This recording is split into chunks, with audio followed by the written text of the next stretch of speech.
on Ari's bar mitzvah, we gave people a chance to write something on a card back to him, like a inspiring quote. And we always laughed because everybody wrote back to Ari, believe in yourself, just be yourself.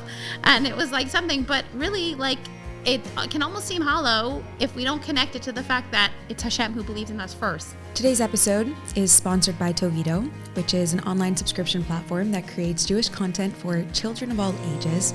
It's a subscription-based platform that has curated Jewish videos throughout the ages, all the classics and all the new ones, as well as creating their own really innovative and value-based Jewish content for kids. This is a really incredible platform. If you have kids who have any measure of screen time, I highly recommend Toveedo. We have a code for you, HH10. Thank you, Toveedo, for bringing this episode into the world.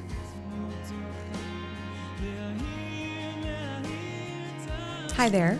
I'm Tanya Chazanov, and you are listening to Human and Holy. Today's episode is a conversation with Rachel Jacobs, who is the Rebbitzin of Singer Hill Synagogue in Birmingham, England. And today we speak about believing in others and believing in ourselves, teachings from the Torah and from Hasidic thought that teach us how to truly believe in other people's potential and how to then translate that too into our own potential for the world. This is a really raw, heartfelt, practical conversation about what it really means to believe in others when it's challenging, when we see their potential, when we don't, and how we can also up the ante on believing in ourselves according to the teachings of Torah and Chassidus. Today's episode was dedicated by the Chazanovs from LA in honor of the Shloshim of Levi Yitzchok ben Chaim Tzvi, who's a dear cousin who suddenly and tragically passed at the young age of 43, leaving behind a large family, a wife, a shluchus, a community. And Levi was someone who was just so full of love of Torah, of others, had such a way with people, always welcoming them and just like being such a force of light in this world. His loss is a tragedy, not just for his family, but for the entire Jewish people. I invite you to do a mitzvah in Levi's honor. And if you send it to info@humanandholy.com, I will pass it along to the family. Today's episode is dedicated to you, Levi, and to your family. May your neshama have the highest aliyah. Welcome to Human and Holy. Thank you. I'm It's so excited to be here. Oh it's really exciting to be here. Yeah. It like really makes the LA trip now much more poignant. Yeah. Well, you're from here originally. Yes. So back in your hometown. Yeah. My son is now studying here in school. Mm-hmm. He's 17 and he's come to high school here in LA. Yeah. And I really just wanted to have this opportunity to spend extra time with him before going to the kinnis. And so I came especially to just have 2 days with him. Yeah. Which I'm really happy that I've done. I always wonder what that's like for people coming from so far. Like you come to the US and you're like, I'm going to New York. I may as well go to LA. I know. Well, it is a long flight from London to LA. I live 2 hours away from London. So you got to get to London first, then get to LA.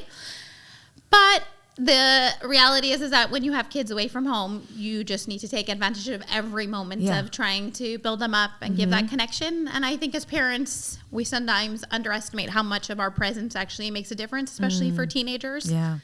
I think with teenagers, you sometimes think, how much do they want? But the reality is they want so much, and it's our time and privilege to be able to give them our time and to be able to just tap into that is something that's really special. So it's worth the flight. It's worth the flight. Absolutely. Yeah. And, we just even had one day yesterday together, but it was so high energy, and he just looked so content and so happy. And I feel really lucky. My husband noticed it, and that's special. Yeah. Like it was worth those long hours, the jet lag. Dinner and going out and just driving with music. Like that was his favorite thing to do. Just go for rides with the music. Yeah. Yeah. Oh, well, that is really fun. Yeah. Introduce yourself. Tell us a little bit about who you are. Okay. So my name is Rachel Jacobs. I'm originally from LA, and I'm very privileged to be on Shluchus in England, in Birmingham. We have a synagogue there. So that's quite a typical setup in England that rabbis and rebbitzins will work for a shul. Yeah. It's an Orthodox shul, but not Orthodox people. So British people by nature are quite traditional. We work for a very anglicized shul. It's a shul that really holds a very strong beacon in the culture of the city. It goes back all the way to 1856. Wow. So yeah, we just are almost coming up for beyond close to 170 years now, thank God. Wow. So it's quite exceptional. I don't think people realize so much of how much of a history there is of Jewish people all the way back to 1730 in Birmingham. And they built the shul at a time where they built a shul that was larger than the congregation. But they realized, and they built it at the top of a hill. It's called Singer's Hill. And it was almost like a statement that we as Jewish people are here to settle and to make a difference and an impact. And it's been a shul that's had very influential, very important people, and they've always had this culture of giving back to British society. The designer of the shul also designed the council house and the town hall, so it's a beautiful building. It's really high-end, and our executive took over 20 years ago, and when they took over from the shul, they realized that the first thing that they needed to do was to bring new energy, because you can imagine if it's an older congregation, older building, you get very much stuck in the past, and at the end of the day, being stuck in the past doesn't help you to really build anything. It's nice to reflect and remember the past, but unless you're really having a high future and working on your present, you're not going to be able to secure a future. And so the first thing they noticed is that they needed young energy. It's an amazing story of how they found us. It's really incredible, but our executive basically reached out to somebody and said they needed a rabbi, and someone from Scotland. My husband's from Scotland, and a Scottish rabbi just reached out to him and said, you need to look into this Birmingham thing. There's going to be a man who's calling you. And when my husband said to me, hey, I got this call from Birmingham, I was like, Alabama? And he said no. And it was quite amazing. I was just newly married. It was actually the night that I went to the Kinnis. And in that time, they let new Kolo wives come to the banquet, inspiring you to want to go on shluchas. And it was really special. That was the night that I actually got the call out. And we looked into it, and we just saw the tremendous potential. And we really saw that there was so much energy in the possibility of building, and they believed in that. And that was something that was quite amazing. Yeah. Because they gave us an incredible opportunity. I was 21 years old. I'm saying to be able, my husband was 23. He was the youngest rabbi ever employed. And we came, and it was just incredible. They really believed in us, and they gave us an opportunity. How people took us seriously at that age, I look back at, and I still can't. And that's obviously Hashem, like the Rebbe's brachas, that he really puts you exactly where you're supposed to be. And it's like the first rabbi in Rebbetzin that never shakes hands with, doesn't use a microphone. These are all things that in the past at different times in the shul took place, but it's an Orthodox shul, and we just really bring our utmost to that place. That is so fascinating to be brought down to historical shul. Yeah. To revitalize it. And I was a very LA girl, the type of girl, high energy and very Californian. Going to such a formal synagogue was a real change, and probably something I never imagined for myself. I never envisaged living there. I always wanted to get involved in teaching and inreach. So it was different. But Yossi's really an amazing rabbi, and I feel privileged to be able to team with him, to be there as a Rebbetzin. Takes so much courage to make a decision that's different from what you had originally planned. Yeah. I mean, even going on shluchos for me was something I had never really planned until I was younger. I always thought I'd go into law and be a lawyer, and that was something that I wanted to do. So to actually go on to shluchos is only thanks to amazing teachers who really believed in me and gave me that opportunity to realize that I could dig deeper. Because it takes a lot of depth. Yeah. And I think the beautiful thing on going on shluchos when you're young is you don't realize how much energy you're really going to need to sustain certain challenges and travails. And it's hard. It's really hard. And easy. Sending your kids away from home is really hard. And dealing with things of living away from family is challenging. And culturally, we both speak English, England and America, but they are literally two different planets. Yeah. And when I came, I used to wear hats to shul just to look older, and I dressed in things to look older because I was so young. And as I evolved, I now like to look younger. But that's like that. Always like that. But that's the reality of life. Is that you just know what's the right thing to do in the moment because Hashem really guides you. Right. And that was actually the reason why we chose Birmingham, because I think my husband always thought he was going to go back to Scotland because that's where his parents read the Shluchim in Scotland, and he wanted to go back to Scotland and take that American energy that he had gleaned over life in yeshiva and things. But when the shul reached out to us, I said to Yossi, it's so special that we can go somewhere that we can do it together rather than me going to his life in Scotland. We built something.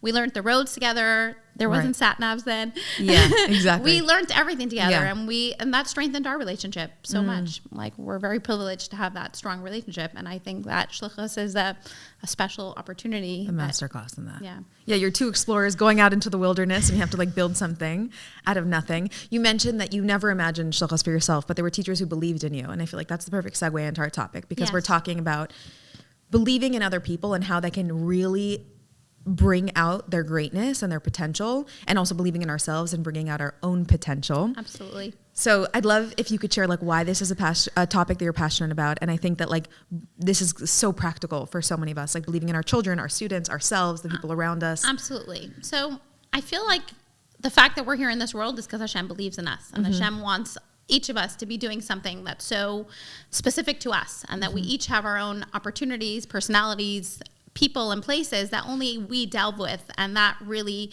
creates a certain channel for us to be able to be in a place and a time. And I feel like Hashem like gifted us with the Rebbe, who really empowered so many people to change their life and to go on shluchus. And that is all back to this segment of belief, that we believe in like the Rebbe's vision, and the Rebbe believed in us, and he empowered a person of 21 years old to go to Birmingham and to leave family and leave what's comfortable and lech lecha, to go for ourselves and to go on a journey to find ourselves. Because the people that grow the most, officially we go on shluchus to make a change to the place, but we actually are the ones that are changed the most, and we're the ones that are elevated the most on what we're doing. And I feel like people believed in us, and like teachers in LA, I'm very lucky that I had some amazing teachers who I made very strong connections with, and I never forget the fact that they believed in me, and they took me out of places of where I was of my comfort zone, and they told me, lech lecha, go for yourself, and to really stand up, Rachel, you could do this now. And I thank my parents, because even when I was in different situations, my mother always inspired the importance of learning, and she would take me to the women's shir on Shabbos, even when I was the only child in the room, and Faye Mini would always give an amazing shir, and teachers in school, and Beis Chana, and Miss Shapiro, and Mrs. Mini, all these people, they really had a massive impact on me, and they really believed in me to dig deeper, and I'm grateful to them. Wow. Even just depicting the Rebbe's vision of shluchus as being like the fundamental energy of shluchus is that the Rebbe believed in people's ability to like go out and create Jewish life in the middle of nowhere. Yeah. And like you really see that never more than before. I'm saying this place in Birmingham that we came to was really like this most beautiful, majestic building, and had a very strong history. But at that point when we came, like it needed that next step, and it needed that step of really reminding people that they have so much potential, and the shul has so much potential, but it all goes back to the energy of what's our intention behind it. And at that time, they were sort of in a lull to close the shul and merge with one of the other shuls in the town. So there was a winding down feeling, and they felt that was for the betterment of the community. And I'm sure there are certain elements of that, but the reality is that people, even though they didn't come to shul, they loved this shul so much, and it meant so much to them because that was their Jewish expression. But we've really tried to take it that it's not just enough to have a building, but it's the people inside the building and what goes on in the building. And it's not just about Shabbos morning services. It's about the women's shirim. That was the first thing I did. I started a women's shir within 2 weeks of being. Wow. And like I just went around. I came right before Rosh Hashanah. I walked around shul Rosh Hashanah just saying hello to everybody and just taking time to chat, and people's names were behind, and I really started to learn people's names. And then I just went around and I picked 15 women that I just felt again, and I said, would you like to come and learn with me before Yom Kippur?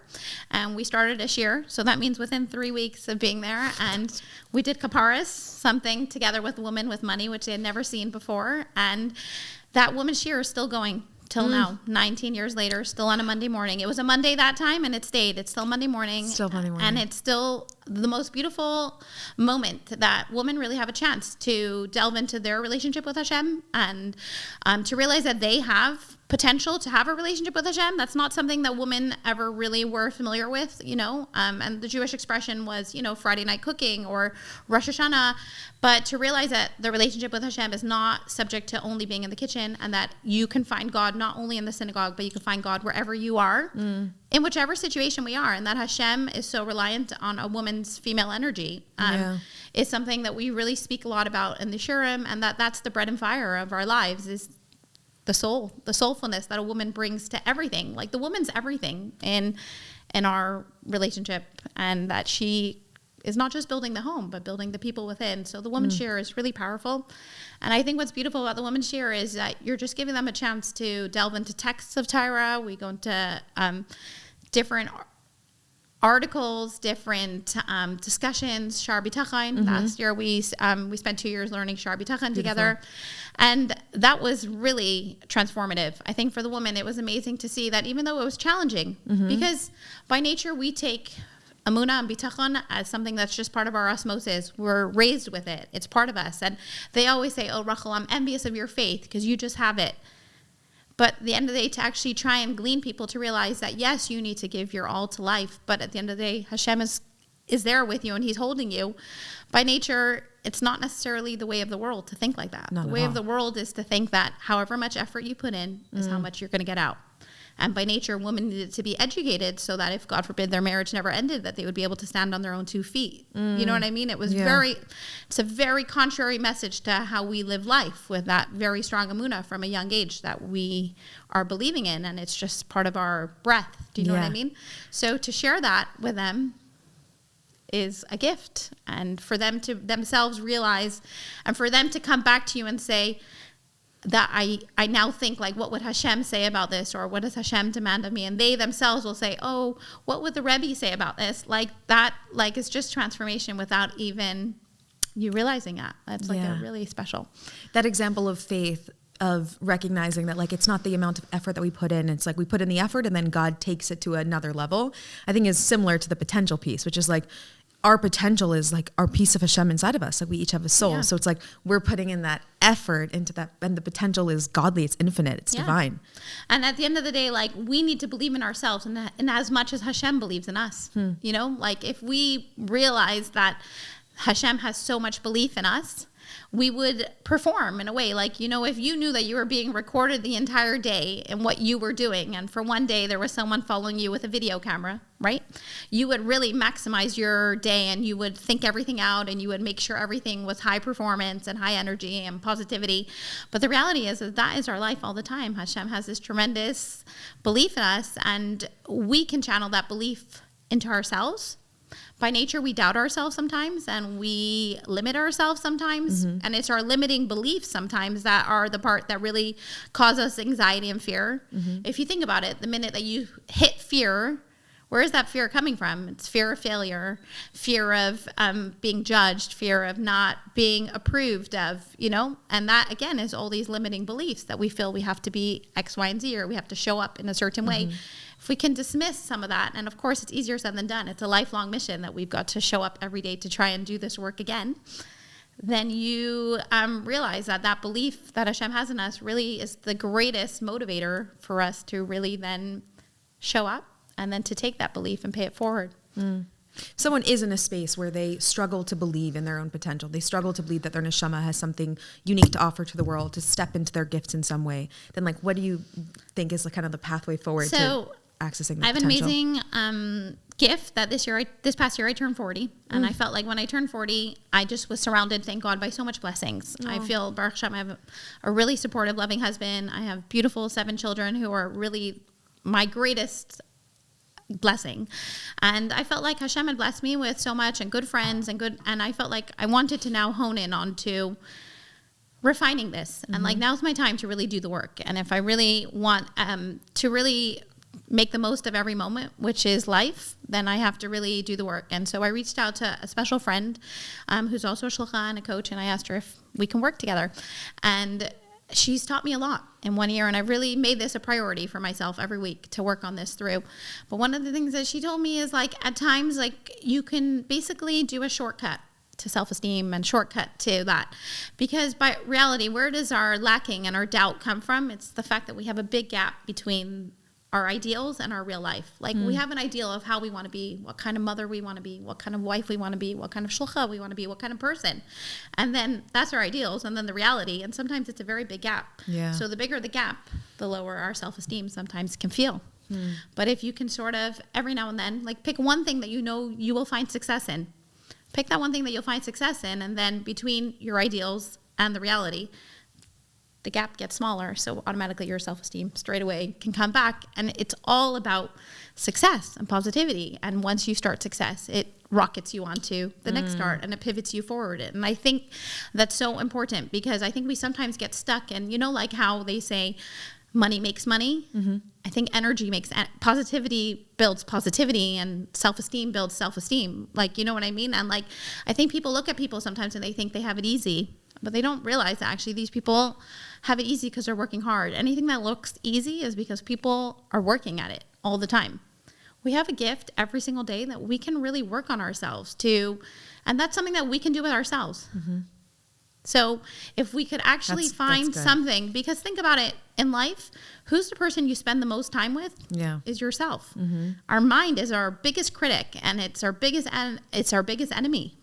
And that's really, I think, this point about, like, you see with Moshe, when he was having this chance to basically have to stand up to the plate and go to Parai, Moshe, even himself, felt doubt in that moment, and he felt like, Ani aros fasayim, I'm limited. I don't have the ability to be the best public speaker. I don't have the ability to really lead. And Aaron is much more suited for this position. And the fact is that, no, Hashem's telling you, no, Baal Parai, come with me. I'm going to be there with you, but you need to face this right now. This is your mission. This is your power. This is your superpower.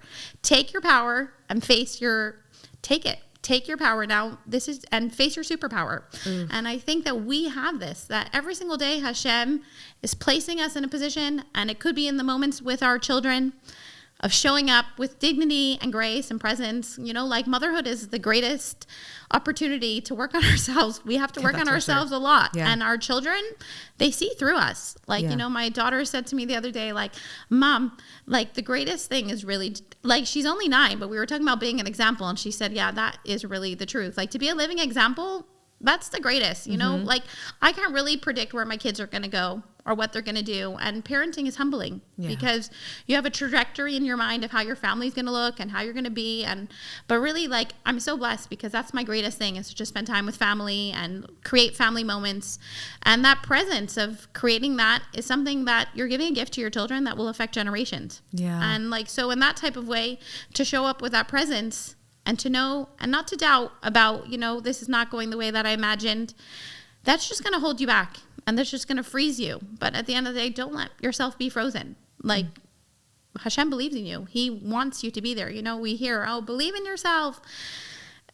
On Ari's bar mitzvah, we gave people a chance to write something on a card back to him, like an inspiring quote. And we always laugh because everybody wrote back to Ari, believe in yourself, just be yourself. And it was like something, but really, like, it can almost seem hollow if we don't connect it to the fact that it's Hashem who believes in us first. If you have that foundational thing that it's Hashem who believes in us, then it's not wishy-washy. Because our mind and our brain doesn't hold on to wishy-washy.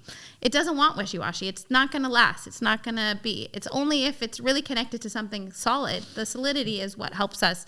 And that's the beauty of our brain. It doesn't really know the difference between conscious and subconscious. Like, it doesn't know the difference always. That's why, like, you could read a book or a film and you're still getting nervous. Right. Even though you know it's fake. But in that same way, you could train your brain to do... To trick it into thinking that I'm going to manifest positivity and I'm going to make this work, and that even automatically when we do freeze in the moment, breathe, take a moment and say, you know what, I'm imagining myself now past this situation in already a mode of success.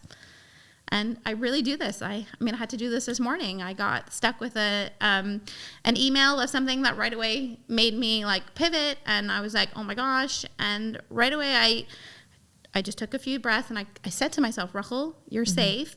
You're going to be okay. Hashem has got you. And we're going to get through this. And like already doing that, it took me time. It took me like a good 10, 15 minutes. But just being able to tell myself that and to work it through. And we resolve the situation. Most times when we're feeling fear, it's from old triggers or old trauma. It's not even really about the moment that you're in right time. But you know what? Again, so you just got to face it. And my husband always says that that's one of the things that inspires him the most, is that I'm not afraid to face conflict, and I'm not afraid to get in there. You know, by nature, people will, I I'm a middle child. So I think by nature, we love peaceful situations, right? Like you just want peace and harmony. That's something that's so important to me. And it's the thing that I really want like the most. And I always tell that to my children. Like the greatest thing a parent can enjoy is just seeing their children getting along, right? That's the greatest thing. So I hate that. But at the same time, if there is a conflict, I want to deal with it to get to a place to resolve it so that we can get back to peace. And that sometimes we're afraid to resolve it and we're afraid to face the conflict because it's easier to, in that moment, to hide from it.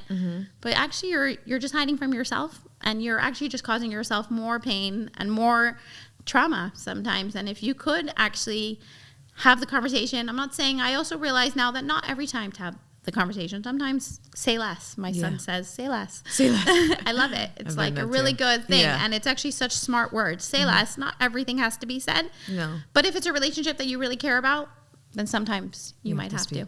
Yeah. Well, I love the fact that you brought in Moshe here. I think Moshe as an example is so moving because he was called by Hashem to rise up to lead the Jewish people. And he felt that he was not well equipped to like answer this calling. And you see this all the time where people feel this like desire to express or show up for the world in a certain way. But they're like, there's other people better suited. Or as you said, like, he's like, I'm not a good enough public speaker. Or, I'm not this enough. I'm not that enough. So how... in that moment, do you think we can like shift to like really seeing like Hashem is asking this of me? So even if I feel like I'm not perfectly suited and there might be a gap, I can still show up and rise to the occasion. I think that it's just by taking the first step. And just I think that's it. You've got to make a plan. I think it's good to plan. Yeah. Because I think like you should never go anywhere unprepared. It's not fair to your audience. It's not fair to the people that you're dealing with. It's not fair to your students. Like, you owe it to the people around you to prepare, to make it nice, to keep it classy, to do your work. Like, you got to do your work. But I also think, like, be you, but with more skill. And, like, I think that's the reality, is that to impersonate anybody else is inauthentic and it's short-lived. It's not really going to be you. Like, so I think to be you, but with more skill, meaning that we've got to clean it up, make our feelings less messy, make our doubt less messy, clean it up, and to remind ourselves that, no, we can do this, and that we can be, like, no one wants us to be somebody else. They just want us to be us.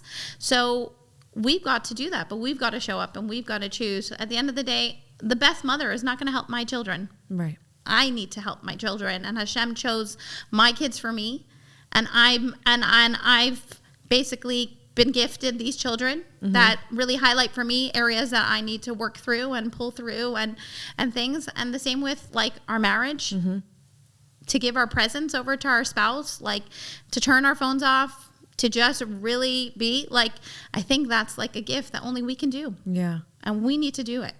When we feel called to something, this is something that I've heard from people before. Like they feel called to start a share in their house, but then no one's really showing up. Or they feel called to like do Bikur Cholam, but then there's like no one really who like wants to be visited by them. Or they start a minyan and people aren't coming. Or they like kind of put themselves out there in the world, and then they're like, crickets, this is not actually what people need or want. But I feel like this is where I'm being called to show up. Like I'm clearly being led here. Okay, so I think things take time. Okay. First of all, in Shluchas, I really think the first 5 years are really pivotal and really hard. I'm saying when we came to the shul and like we did a beautiful event, and then the next morning there was only 10 people in shul, and we would have a Friday night dinner with 100 people that my husband had worked and called person by person, and I would reach out, and like it's all the personal connections. But then the next day there was no one in shul, and the old timers would be like, but where is everyone? That's stress. That hurts you, right? Yeah. Especially when you're 21, right? Okay. But then you remind yourself that, again, that's the negative, that's the doubt. And at the end of the day, so things do take time. I think you have to allow yourself time, right?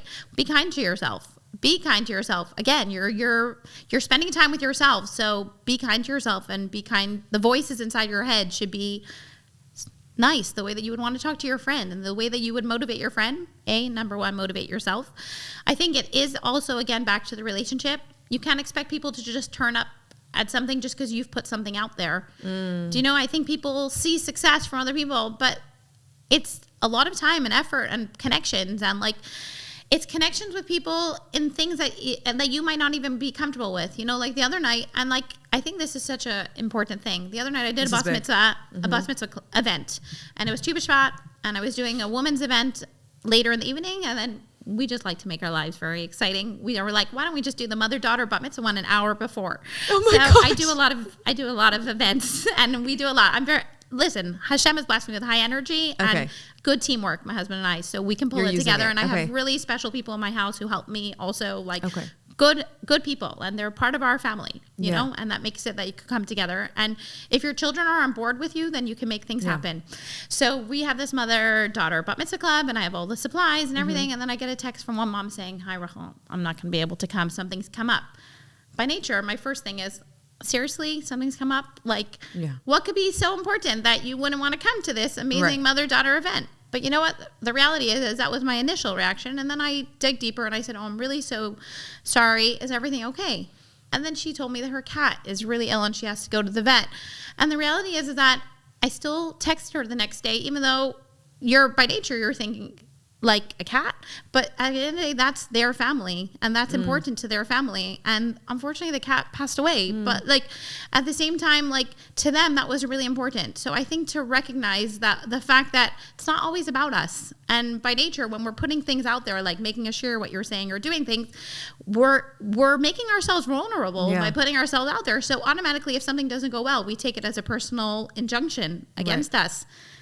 But life doesn't always work the way that we imagine. And like it takes time and it takes effort, but you will get there. And I don't think you should give up. And at the end of the day, like I still took the time to like send something for her cat because it was like, that's important. And I think to recognize it's all about the relationships with people, and that at the end of the day, nobody wants to hurt somebody. Right. I think by nature we get hurt sometimes, but most people, I would say 98% of the people don't want to cause anybody upset. So they're not coming to your shiur because they don't. It's not either important enough for them or they have something else going on and things like that. But if you could just mainstay the relationship, not about looking for goals or about outcome, but just the relationship for the sake of the relationship, people don't forget that. People don't forget kindness. People don't forget the fact that you really believe in them and that you care about them. Right. And something that you were saying right before we got on was just about the numbers, like the amount of people that come. I think very often when we're measuring success, and even just hearing the question, is like, why do we feel like we're not being effective? Is because the numbers are not high enough usually, or we're not getting as much. It's not like nobody, but it's not enough. I started a nursery, my Torah Tots nursery. I started with 6 kids. And like when I went to my executive and said, I want to open up a nursery for 6 kids, it's not a moneymaker. It's a major money loser, right? Yeah. And at the end of the day, they were like, why would you want to do it? And I really had to impress upon them that because affecting children from a young age is infinite. Yeah. And that your children will come home with challah, which automatically brings Shabbos into the home. And that's not something that they by nature would even appreciate. And it was up to me to really impress upon them how important it is. And then it started, and there was a lot of legalities and safeguarding and all these things, which is things that really are, take a lot of time and energy for me. I like to just see action, and you've got to go through a process sometimes and things like that. But at the end of the day, when we started Torah Tots, where great things grow, really great things have grown from that, thank God. And but then you go through reality. The reality is that right now I only have two kids in Torah Tots this year. To still keep that Torah Tots going for 2 kids, it's harder than doing it for 8 kids. For sure. Right? And at the end of the day, to still show up and to make sure the teachers are there with love and kindness and things like that. This year I got called into our local King David school. And our local King David school is a Jewish Orthodox school, but very small numbers of Jewish kids. We only have 11 Jewish kids, and there's 160 students. And at the end of the day, there was a lull after last year where people retired. It was the end of season of working, and suddenly there was no Jewish teachers to actually teach in the school this year, and no head of Jewish studies. And that was massive. And when my husband told me, I'm just letting you know that they're going to be reaching out to you, I was like, you're joking. Like, thank God I'm high end with like so much activity with our shul. I do old people events. I do trips I do shiurim. I do teen events. I do Torah Tots. I host Shabbos meals, and meet people one-on-one. I was like, I don't have another second. Yeah.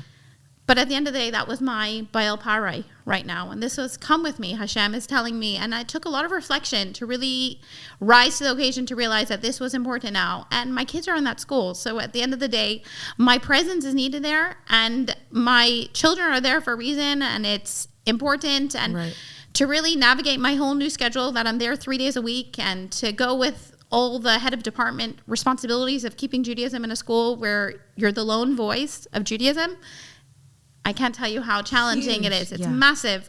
But at the end of the day, I realize now that this is what is required of me. And if I looked at numbers, we wouldn't do half the things that we do if it was down to numbers. Yeah. The mother-daughter event the other day was 3 kids, right?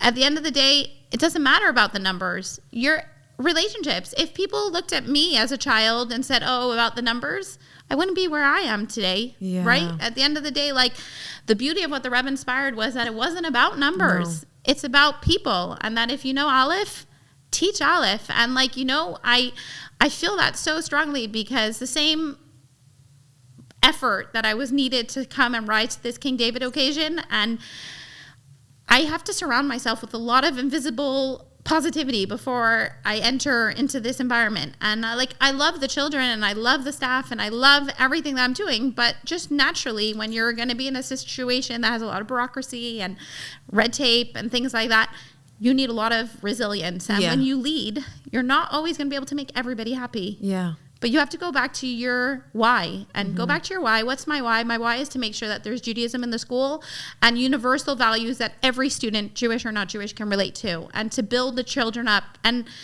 every one of my assemblies is about belief in them. I believe in those kids, whether they're Muslim, whether they're Jewish, whether they're Christian or Chinese, wherever it is, it doesn't matter. They're children, and children need to be built up. Children need to be invested in. Children need to know that they matter, and that they one day are going to be the leaders of the next generation. And I believe in them. So it's not about numbers. It's about connection. And children pick up on your belief in them, and that at the end of the day, they know I care about them. I really do, because I look at them as people. Yeah. I think so often in education, we sometimes think the children have to be smaller than us. Yeah. Children are children. You know, my daughter told me her favorite teacher, she's 15, her favorite teacher in high school is the fact that she just talks to us like we're people. And I told her, I said, Risa, my Malki said to me about this, and she said, I said, you should just know that it comes across. Yeah, she feels Kids are smart. Kids are smart. They know from a young age what you believe and what you care, and that our children are smart. They know that we believe in them, and they know that they're gonna pick up on that, and that's the energy that we want them to take into the world. This is so significant. You really do see this with Shluchim. Shluchim moved to really small towns where there are very few Jews, where they are having like 2 people for a Shabbos dinner, or having an event with 3 people there. And it can be so easy to get caught up in like how many people there are versus like how deep the impact is on the people that you do connect with, and changing our metric of success completely, which is like, I want to have a deep impact, and it could be on one person. So if I have a light to share with the world, it could be to share it with one person. Absolutely. And not necessarily to... And I think my husband, whether he gets the minyan or not, he works every single night on the minyan. He works so hard to make sure the shul is open every day. Yeah. At least one service a day, that it shouldn't be just a Shabbos shul. That takes a lot of effort. But you know what? The people he brings to the minyan, not even all of them put tefillin on. Wow. But I'm saying they come and they turn up. Do you know how valuable that is? Huge. And like, if the shul would have closed, like, you know, sometimes they talk about merging the minyans.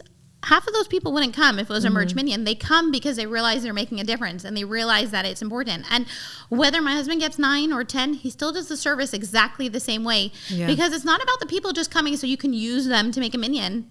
It's about their showing up, and you're able to give them that gift of connection. And that's not about a metric of numbers. And, you know, like, so when I had to, a few years ago, when I came to Birmingham, there was already an existing cheder, which is Hebrew school, that was always on a Sunday morning. And little by little, it just wasn't working. Okay. And I guess it's all back to the intention, the energy. It had come to an end, and it closed, and we opened up a Chai Club in our shul. And we opened up a Chai Club on a Thursdays after school, sort of like camp spirit, cooking, baking, games, learning, but everything was fun. And I would run this Chai Club every Thursday, and it was, super high energy and like, super exhausting. Okay. And at the end, I did that till I had 4 kids. And then the next day is Shabbos. And then the next day was Okay. And then like sometimes I still had bat mitzvah class after that on a Thursday evening at 7:30. Then bat mitzvah girls would come. And you know what? We used that energy, and we did a lot. And then we realized, that Chai Club was amazing. But at the end of the day, as the next generation of children that were couples that we married, were having children, we realized that they still needed to be taught.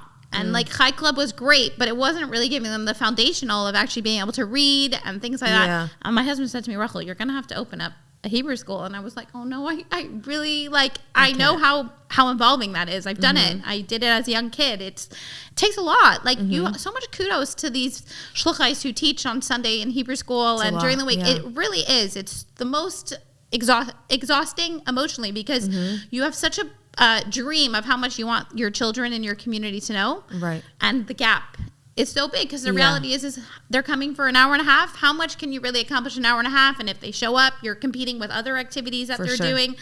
So for me, that was always very hard because you have so much inspiration of what you want to do. But the reality is that it's such a big gap. And that would make me despondent. And that would make me sad because I feel like you're the only person that could be doing this now. And are you doing it justice? And then are you doing it the most that you could? And then the voice again comes into your head, Rachel, like, you're not doing enough or be kind to yourself and you're, that kind of trying thing. To find the so balance. When my husband said we got to open this Hebrew school, I was like, oh my gosh. And I remember I was here for the summer and I really had to dig deep again. And I remember learning a sikha and it was about I think Matas Maseh when Reuven, Gad, and Chatzi Shevet Menashe wanted to Can you give settle. us some context? Yes. Yeah. So it was the time where the Jewish people were going into the land of Israel and they were fighting for the land of Israel. And these 2.5 tribes went to Moshe and said that actually we want to stay because we have a lot of cattle and the pasture that's necessary. Like we need the green land. And Moshe wanted to check, were they not going to Eretz Yisrael because they themselves didn't want it? And they said, no, we'll still come. We'll fight with all the people so that you get, but eventually we do want to settle. And it was just a beautiful message from the Rebbe that at the end of the day, like when it comes to building, it's not just about, it always goes back to learning and building for the communities. And it was like this message very strongly that they were going to come and help to set up Eretz Yisrael. But it wasn't just about the cattle. It was about building up a place that was right for them. And I remember when I read that, I was like, this is my calling right now. I need to start this Hebrew school. And I started with 5 boys and 1 girl. And I really gave my all to it. It was on a Monday. We called it Cheder Club. So it wasn't just Cheder, but it was, again, back to this exciting. I'm part of the branch of Chai Club and Cheder Club. And you know what's beautiful? This is the year now that these kids are now being bar mitzvah. Wow. And this girl was bat mitzvah. And I started with teaching Aleph Beis and lessons and it was a Monday and it was a lot of energy and it was hard. And I then would, and my son was 4 years old, and then I had other kids. And it's amazing. All of those kids, Baruch Hashem, are now coming up between this past year and this year for bar mitzvah. They could read. Do you know how emotional that was when the girl was able to read her own Tehillim at the Bas Mitzvah ceremony and she could read it 100%. And that was like, taught her. It was the Aleph. It was the power of the Aleph. And a few weeks ago, my son started a chavrusa with one of these kids. And the mother just said to me, Rachel, would your son be happy to learn? And he teaches him Mishnayos over the phone. And my son's 11, living away from home in Manchester. He has to be away from home from 11 years old. Like that's like hard. Do you know what I mean? But at the end of the day, like with his simple Nokia phone, he's now teaching. And she messaged me today. They had the chatter that was going on. And this boy's older than many, but they're able. And that's the power of the Aleph. And, we do Hebrew school on Zoom because our community of Birmingham is so spread out that like for parents to drive, like once COVID hit, we pivoted. And for me, it's amazing because we have parents that live an hour and a half away from all different directions. And so now we do on Zoom. But you know what? That, again, takes energy. It's not easy. Not every week do all the kids turn up. But you know what? Every week I just try again to dig deep. And I'm able to tell myself now that it would be nice if it was X, Y, and Z. But at the end of the day, it would be nice. Yeah. And at the end of the day, it would be lovely if. But at the end of the day, when I look at special key moments that this past Friday night, we had a bar mitzvah for one of these boys that was the most secular Israeli that they've moved to Birmingham for work. And she's one of my closest friends. And she would never in her wildest dreams have ever been friends with a Rebbitzin if she lived in Israel. Right. Right? So you see that impact in the connections and the relationships, which is something that you keep highlighting. Is that like it's the relationships, it's the one-on-one personal connections. And it's the positivity. People want to be part of success. People want to be part of clean, classy, nice. Like, when you look at the Rebbitzin, and she was the most beautiful example of glamour, quiet glamour. You know what I mean? It's not Hollywood glamour. It's glamour that's coming from a deep rooted faith and a deep rooted presence, but she reflected that still in the physicality of her home and in the beauty of her home. And like, people want to come to a home that reflects beauty and that has warmth and that looks nice and is clean. And like, you know, people always comment on the fact that like my kids, Baruch Hashem, are dressed nicely, and like we dress them in Shabbos clothes, even though no one in Birmingham would care if they came to shul in jeans, right? Yeah. At the end of the day, like, we make them wear Shabbos shoes. Like, do you know what I mean? Like, Shabbos shoes are not really a thing so much anymore, are they? Right? Do you know what I mean? But the fact is, like, at the end of the day, like, the beauty and the reflection of things that are going on beyond, it does speak volumes. And at the end of the day, that's the greatest Kiddush Hashem that you can make, is just by the fact that you're living a fun life, but you're not sacrificing on the beauty, and you're not sacrificing on the cleanliness, and, you know? Yeah, in many ways, you said that like the gift of shluchus is not only what you give to the people there, but also what you personally become. And I think that you see that with people who did go on shluchus, and they like step into the role. Like, there needs to be Hebrew school, there needs to be a women's shir, so I'm going to have to teach it. It can be very challenging for someone who is not in an assigned position to like find their neshama's purpose, to find their shluchus, their mission in this world. Like, what did God send me down here to do? But I feel that everybody, whether on shluchus or not, they have this tremendous potential, because you're in the office. Like, my brother puts tefillin on with people all the time. He's bought tefillin for so many people, even though he... Right, so that's my question. My question is if you're not in a position, if you're not in an official position, how can you find the avenues that like you can really confidently feel like this is what Hashem needs from me, and I'm like stepping up to the plate? So that I think that you should realize that wherever you are, you really have the possibility of really elevating the atmosphere and the space that you're in. And wherever you're living, even with your friends, like, at the end of the day, friendship is the most greatest gift that Hashem gives us, to be able to have friends that can lift us and build us. And you don't have to be on shluchus to build people and to elevate people. At the end of the day, like, we live in a society now with so much information and so much connection, but it's a lot of information, but not necessarily, we're connected through social media and we're connected with things, but we can take it one step more. You know, even on social media, we are officially connected, but we can really connect with people. Like, people post something, like it, heart it. Don't just like it in your mind. Like, actually take the time to write a nice comment. We can build so much wherever we are. Like, it's not only about being on shluchus that you could build. You can build in every relationship. Anybody who's teaching has the ability to build generations to come. Like, in our parenting, we have generation to build. Like, our children are our greatest shluchus. Our marriage is the greatest power of everything that we have. Like, how much are we actually giving to our relationships around us? How much are we giving to our family? How much are we giving to our neighbors? Like, everywhere you are, you have such a potential to really give of your utmost and to be a little extra. Yeah. I think be extra. Like, add a little extra, add a little sparkle, like, add glam. Like, you know, like, every morning I wake up and I still put makeup on, not because it's my reflection to the outside. It's a reflection to myself that at the end of the day, like, I matter. I want to give my best foot forward, and I feel good about myself when I look in the mirror and I'm seeing that. Do you know what I mean? It's like that reflection of the fact that, like, what I do actually makes a difference. Yeah. And that impact. Yeah.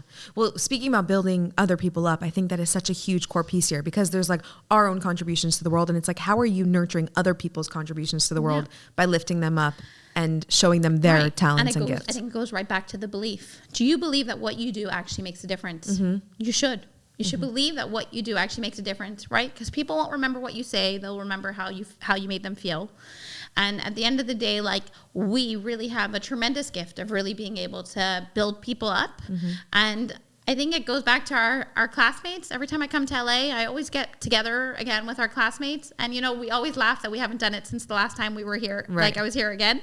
Because at the end of the day, like, it's just about the fact of strengthening those relationships. And I think the same thing with our friendships, with our siblings. I think, like, we do WhatsApp, and WhatsApp has such an amazing ability of connecting, but it's also weakened so much of our impact and with people. Right. Because we just satisfy with a happy birthday on WhatsApp. Take the time to call people that are important to you. Like, take the 5 minutes, take a voice note. Like, you know what I mean? Like, build. Like, our words have such a tremendous power to build. Our presence has such a tremendous power, you know. I think also with the community, like, to realize that if you go somewhere, it actually means something. Like, I think, unfortunately, like this year, a few of my good friends have gone through their own bereavements of losing. And as they themselves have been sitting Shiva, they actually suddenly have realized, like, that they almost don't believe that the community is going to come for them. Do you know what I mean? And like, they do. The community comes, because that's the greatest gift I think that we've been able to do in Birmingham, is to build a community. And that's so special that, like, friends are friends with people now that they only have met through coming to our events or show. And like, that's that's like the most beautiful thing, when you see people themselves are going out together or having Friday nights together and things like that. And like, when they were sitting Shiva and they were able to see that actually people do come for them, it also highlights to them that, like, it makes a difference when you now go to somebody else's. And do we actually realize when we go to Simcha that actually makes a difference and it means something to the person making Simcha? Like, it's hard to, you know, we don't have so many Simchas in Birmingham. We wish, like, you know, like, we have a few a year, and that's amazing. And we always highlight that in our shul brochure of the Simchas of the year. And because each Simcha is so meaningful. You know, some people will look at a small town shulchas and think, like, who would want to live in Birmingham? But I reframe, and I feel like I learned from Miriam that, of like, to like the reframing of that, the things that to some people would be negative can totally be reframed as positive. And that's what I had my bat mitzvah girls do 2 weeks ago, to find situations in their life that by nature they would feel are hard, and reframe it with the positivity that goes with it. And at the end of the day, I feel so blessed that I'm able to deal. We don't have any manpower besides my husband and I. Like, we don't have like girls that we can do to run children's service. We don't have like so we get to do everything ourselves. Lucky. Some people would find that, right? You're like, we get to, and I'm like, lucky you. We do, right? It's a lot. Choice. It is a lot. I'm not gonna underestimate. It is a lot. I do try and make sure to still take time for myself, and I still try to take time for my husband and I. And when we travel, we leave our phones at home to model for the children that our phones are not our whole life. Yeah. And like, at the end of the day, we literally come to America and we leave. And the people who need the number have another number, but like, we actually leave our phones at home. And you have like a travel phone. Yeah. Brilliant. It's really important, because otherwise you're never ever able to give your children your unconditional time. Attention, and that's really important. And at the end of the day, like, I only have one chance to raise them. Yeah. I've got to do my best to do that. And it's scary every time when you have to make a choice. Are we leaving our phones this trip, or are we not? And, you know, it's not easy. It's hard. And like, you come back to thousands of messages, and then sometimes I feel like, what kind of message is it reflecting that we're leaving that up? But you know what? I'm putting a little boundary, not because the people back at home are not important to me. They are important to me. But in this moment, I have to choose to build the relationships that are the most pivotal for me right now, because that's really important. And I give my all when I'm there. And I also have to take some time to pause. Yeah. And I think it's in the pause where our growth really is. And I think that's so important, because by nature, I'm such a hustler. Like, you know, I'm busy all the time. I can feel it from you, by the way, even how you talk. You know, that like, even in your talk, I can feel that energy and that like, but I really do.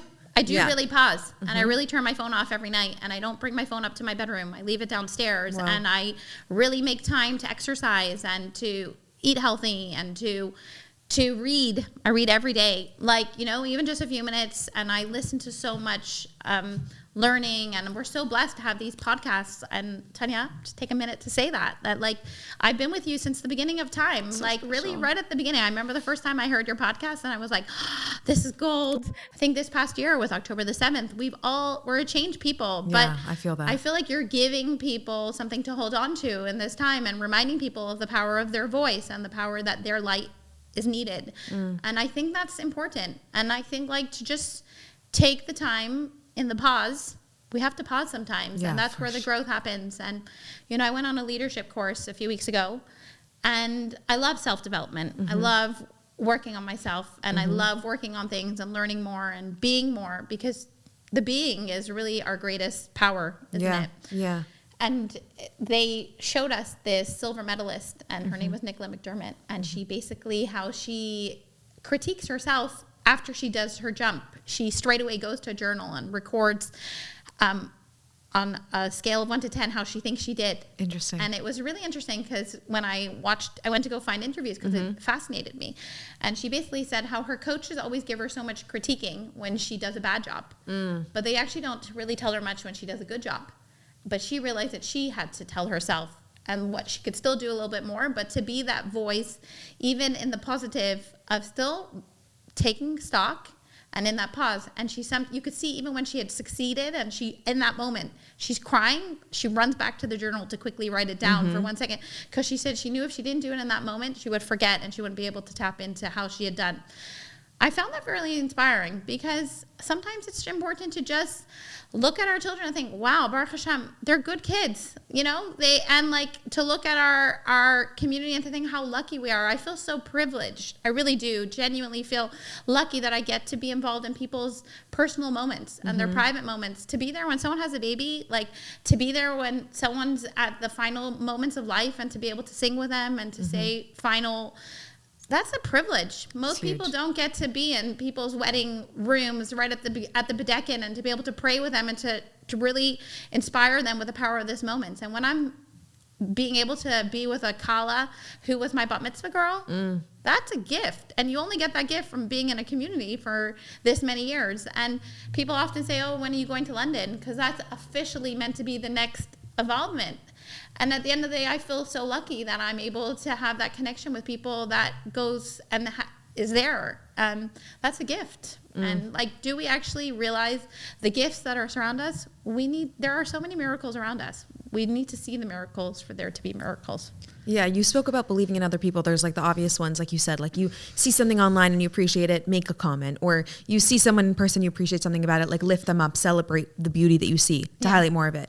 What happens when you have like a student or a child or someone who like you don't naturally see their potential or they rub you the wrong way? Like how to find their potential to really believe in them if it doesn't come naturally to you with this specific personality, traits that they have? I think everyone can find at least one thing. I remember when we went to a teaching course and it was like these kids who really push you to the nth limit. Like, like even if they're just holding the pencil right for 1 second to try and comment, amazing. Like find the moment that you can say, and that's really like the whole idea of the nurtured heart, right? Is to really find the one moment where where you're seeing something good and to focus on that.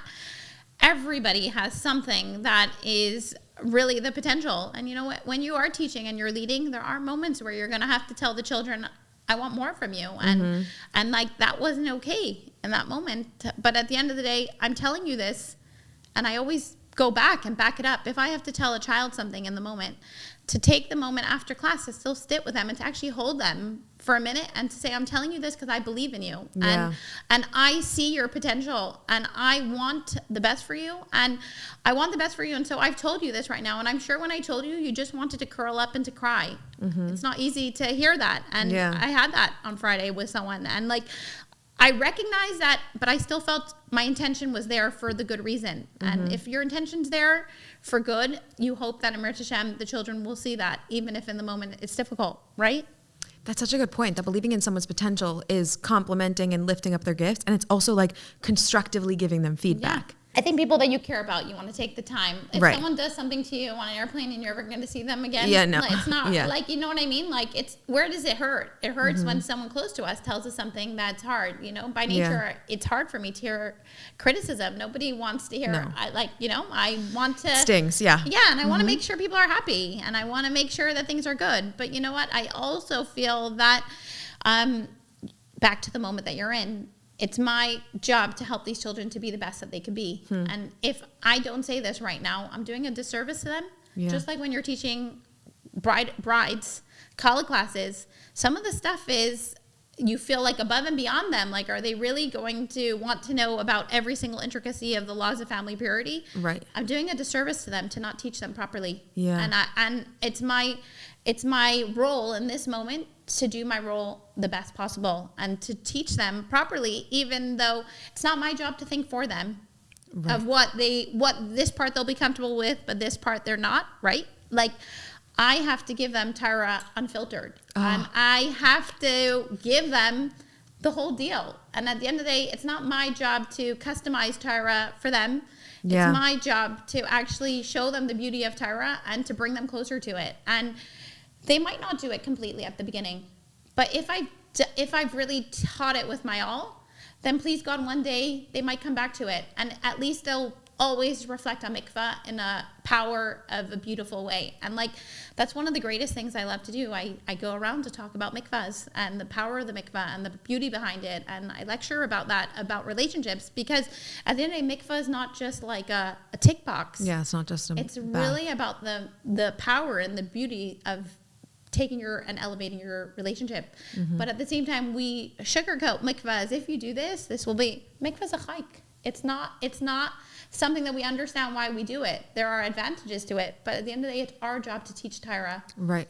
Just with real Torah. Yeah. I love that you said that, because that is such a significant piece in believing in people's potential. Like, not trying to like tailor the Torah or try to like censor it to like suit them, but to actually say like, I believe in your potential, what you can become, how you can grow. So therefore I'm going to, obviously being aware of you and who you are and where you're coming from. But like, I'm going to give you the truth of Torah, because that can be hard for people. People feel the need to like kind of cut back, or, maybe they'll be like scared off but to like be like, I trust that you can handle it. To shortcut the situation. But I want to say the same thing with our children. Right. And with our students. Sometimes we feel forced, right? Like Torah has to be done exactly this way and has to be forced exactly this way. Like, the beauty of our children and the beauty of our things is that we believe in them more than like the fact that they will see the beauty in how we're keeping Torah, and they will come to it. Do you know what I mean? They will come to it in their time. If we model good values and if we live good values, then they might not capture it in this time around, but they might get on the next time around. Do you know what I mean? And like, I think like that's showing up for your kids. That's why I'm here, right? It's just about that fact of like showing up and being there and realizing that like we live a life of Torah, not that we're trying to force things on them. I think like when people feel forced, they automatically freeze, right? Yeah. It's not about forcing them. And like to actually teach in a way that like they know that we're teaching them because we care for them and we value them and we love them.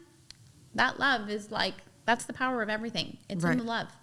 Yeah, and also them feeling that whatever you are teaching them is not because you want to like control them with this information, but because this is so important to you that you want to share like the beauty and significance of it. I think people can really like feel the difference between those two textures. You're not trying to control the outcome. Right. Right? We can't control the outcome. No. I'm saying that's the number one lesson in parenting is you cannot control the outcome. I think that like you can only control your power. So like for me, like it's about really like since this year, Baruch Hashem, we celebrated 20-year anniversary. My achlata was to make sure to say every single one of my kids Tehillim every single day. I used to do it only on Shabbos and whenever I had time, but it's no longer if I have time, I make the time no matter what. And that's that's something that I can do. I can't predict what my kids are going to do. I can predict what I can do. And like at the end of the day, it's about the fact again that this makes a difference. I believe in the power. When you daven, you're not seeing the instant realizations of your davening. No. Because Hashem has a plan and Hashem knows that I can't control the outcome, but I can control the input because there's only two things in life that you can control: your effort and your attitude. Yeah. And at the end of the day, I try and take high effort to everything I do, and I really try and take good attitude to everything I do. You don't naturally wake up with positivity, right? People naturally wake up and want to go back to bed. That's what. Oh, it's not just me. No. Okay, but at the end of the day, like, and the days that I'm going to King David now, I wake up extra early to daven and to do yoga. It's only 5 minutes, but I'm putting in effort because. And like mentally you would think it makes more sense to sleep for longer, but really it's not. It's those things that are magic that are actually, it's in those that I'm actually feeling like Hashem's helping me to be successful. It's my effort, my attitude. It's those things. And it's realizing that is important. It's realizing that those steps are necessary. And I think like that's the beauty really about going back to Miriam again, that those women left Mitzrayim with the tambourines. They brought it. They prepared that. They had it ready because they had faith in the fact that this situation was going to be positive and they believed in that. And at the end of the day, like we've all had enough challenges in life my challenge is not your challenge, but we all have challenges, and every day we're hit with new challenges, and you surpass one and Hashem sends you another one straight away, right? We all have challenges, but are we content to stay? Are we happy to stay in those challenges, or do we want to surpass them and work through? That all goes back again to our effort and our attitude, and Hashem believes in us, and like the Rebbe gives us so much power because he believes in us, and if you take that belief and you use it to not doubt yourself, to turn off those voices and to realize that Hashem is taking us with, that was, I really think, Miriam's message. That was the voice of Miriam, that she was called Miriam because she was bitter, but she wasn't actually bitter. She was saying these times around us are bitter. We should not be satisfied with this. We should leave this bitter moment and move forward. And that's why she was Miriam Hanaviyah. She had prophecy in this moment to know. And that was the first time that she was called Miriam Hanaviyah. She was a prophetess in that moment because she realized that she was going to be able to empower women. And all the women had Nevuah at that time, greater than other Nevi'im later in history. They had that tremendous Nevuah. We have that potential within us now. Like, I think as women, we don't realize how much power we really hold. How much our belief in our husbands really makes a difference. They're waiting for our belief in them. Like, you know, it's not easy to make a living these days. It's not easy to go out there every day and hit hard impediments, right? Sometimes our husbands can feel like a Ralph Fasayim, right? Like that they're not 100% equipped, but at the end of the day, if they come home to us actually creating a safe space for them and a haven for them, and that they can just know that we're gonna accept them wholeheartedly, it's not easy all the time. Could we do it at least one night a week? Can we do it at least for 5 minutes a day? Like that, you know what I mean? To really realize the power of what we hold. That was what Miriam really personified in that moment, and she came prepared. She had those tambourines ready. I think that's a gift. I think that's such a beautiful way to close, that like the potential in ourselves translates into a potential for the world, like the way that like believing that the world has a beautiful potential that we can play a role in actualizing. Yeah. It's so optimistic, it's so hopeful, and it's like seeing my contribution in the scheme of the broader world, and especially right now when we're living in very challenging times for the Jewish people. Yeah. It's so significant to have that like hopeful, believing outlook, which is like I can show up in this world to like make a difference. I believe in the inherent goodness of the world that I can play a role in revealing, and in others too. I think that this world is a garden, and Hashem has gifted us with the chance to really partner with him, to plant seeds.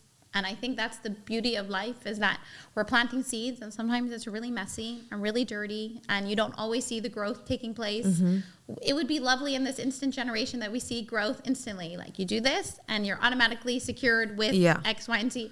Life doesn't work like that. No, that's not it. No. But we shouldn't underestimate the planting of the seeds. And I think that's really what the Rebbe's message was. And like, how lucky are we to be part of an amazing Shluchim team? That's a gift. And like, in the UK, like we like have lovely shluchim around us, and to be part of that, and you know, like that's something that I'm really passionate about. Like we get together as shluchais, you know, because at the end of the day, if we have these shluchas get-togethers and socials and things like that, we are privileged to be able to be leading. But it's not just on shluchas; it's in every aspect of our lives, because never more than before does the world really need that light and that growth. And like, I really feel we're mamash at the end. I really do feel that we are really getting closer to Mashiach times, and that like we're here. Mashiach really is here, and to bring that energy into everything we do.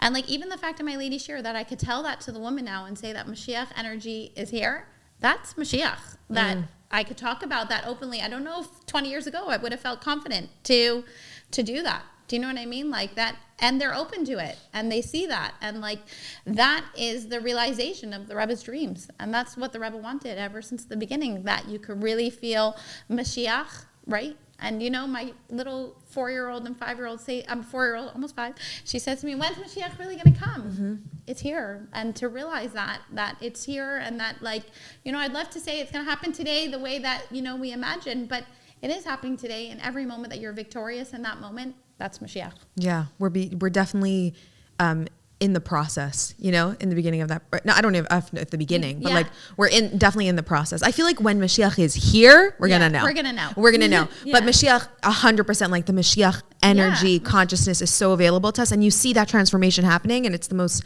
gorgeous thing to see. And like, I think that like October the 7th, like really hit us in a way that hurts, right? Yeah, but it hit everybody, and like it really woke up dormant souls. And like, within 2 days, there was one of the women in our community who reached out to me and said, I need to channel this energy. I thought my neighbors would stand up more or reach out to us, and they weren't. And we made a group, Am Yisrael Chaim, and these women just got together just to really reflect on that. At the end of the day, that's the power of realizing the Jewish dream and the Jewish energy about the fact that like we need to be more of ourselves. We need to be more of ourselves, and we need to be stronger versions of ourselves, and we could be stronger versions because Hashem believes in us and we believe in others. Beautiful. Yeah, and so connected to each other too, as you said.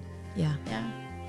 Thank you so much. Thank you. If you loved today's episode, don't forget to hit the subscribe button. New episodes every single Sunday morning. And if you loved it, we love to hear from you. So email us at info@humanandholy.com. Find us on Instagram at humanandholy. We love to hear your feedback, your follow-up thoughts, your questions, your guest recommendations, all of it. Give it to us. We love to hear from you. And if you're a fan of the work that we do and want to support our work to help us bring it into the world in a more and more beautiful way, either you can email us at info@humanandholy.com or visit us at humanandholy.com/sponsor, where you can give in any amount or dedicate a specific episode for a cause or someone you love. And if you are a company that feels aligned with the work that you do, feel free to reach out to us to see if we would be a good fit to work together and to help us bring our work into the world. So thank you so much to all of our sponsors. Thank you to you for listening. I hope you loved today's episode, and I'll see you next week. Bye.